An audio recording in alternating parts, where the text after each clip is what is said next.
Here's a quick video to show you how to run a water line to your freezer for the ice maker. It's really simple to do. You're just going to need this Add-A-Tee from SharkBite that goes under your sink, and that's going to divert the water to your ice maker. You'll need the line to go with it, and then you'll need these compression fittings to connect this line into this fitting. Let's get started.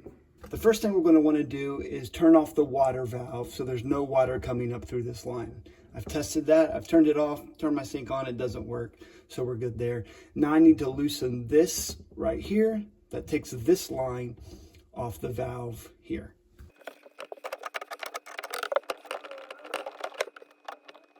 Now we're going to add the T onto the valve here. This is again from SharkBite. Before I place this on, I'm going to put some plumbing tape there on the threads to make sure we don't have a leak when we put this on. Then we're going to screw it right into place.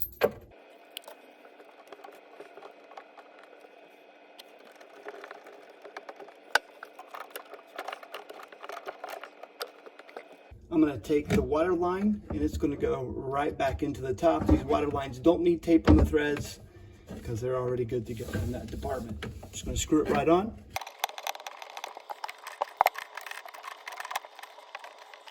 All right, now we're going to prep the vinyl tubing. This is 1/4-inch vinyl tubing. It's going to take the water to the freezer. First, I'm going to take this compression nut right here and it goes on. Next, we'll take this little slide piece right here. You want the small side facing the end of the line, just like that. Then we're going to take this piece, place it all the way through. Here we go. Now we're going to slide this up, slide this piece up here. Now this will go onto the T that's under your sink and run the water straight to your freezer. The other side, we're going to hook up behind the freezer. All right, now this part of the line stays in under the sink. The other side of the line, we're going to go ahead and feed through the hole.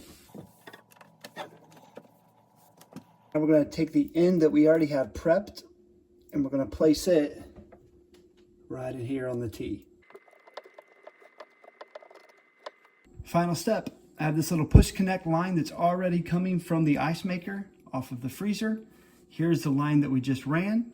I'm going to take it, just push it in, just like that, and you're good to go. I hope this video was helpful.